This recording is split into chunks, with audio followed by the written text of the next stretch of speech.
Welcome to double channel media. నేను మీ Adinarayana.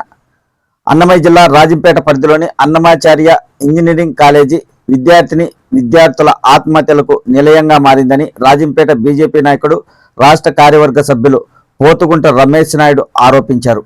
BJP కార్యాలయంలో ఆయన మీడియాతో మాట్లాడుతూ, అన్నమాచార్య కాలేజీలో ఇప్పటి వరకు 20 మందికి పైగా విద్యార్థులు వివిధ కారణాలతో చనిపోవడం బాధాకరమన్నారు.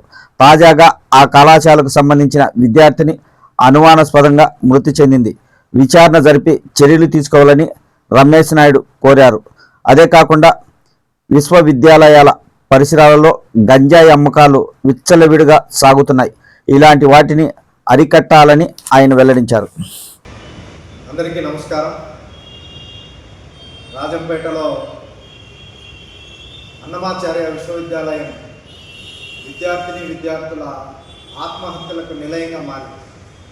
వారు కళాశాల ప్రారంభించినప్పటి నుంచి ఇప్పటికీ దాదాపు 20 మంది పైన విద్యార్థులు ఆత్మహత్య చేసుకోవడం జరిగింది.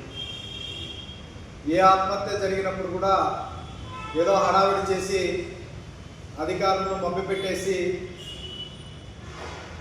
వారి యొక్క పబ్బం గడుపుకుంటున్నారు. ఇప్పటికే మనం చూసాం, ఈ మధ్యకాలంలో వారం రోజుల కిందట MBA విద్యార్థి కూడా ఆ కళాశాలలో చదువుతున్న విద్యార్థి పురుగుల మందు తాగి చనిపోయాడు. నిన్నటికి 4th ఇయర్ చదువుతున్న అమ్మాయి వాళ్ళ కళాశాలలోనే హాస్టల్లోనే ఉరి వేసుకొని చనిపోవడం జరిగింది.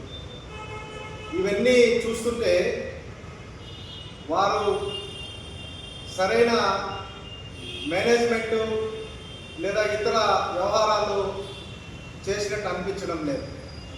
మనం మోయినపల్లిలో గమనిస్తే ఆ కళాశాల ప్రాంగణంలో విపరీతమైన గంజాయి దొరుకుతున్నది. ఎన్నోసార్లు పోలీసులు పట్టుకున్న దాఖలాలు కూడా ఉన్నాయి. ఎక్కువ మంది విద్యార్థులు ఉన్నారు, గంజాయికి అలవాటు పడ్డారు. కళాశాలలో యాంటీ డ్రగ్ స్క్వాడ్ పెట్టడం కానీ లేదా మంచి మౌలిక వసతులు కల్పించి ఒక మంచి వాతావరణం చేయడంలో విఫలమైనారేమో అనిపిస్తుంది.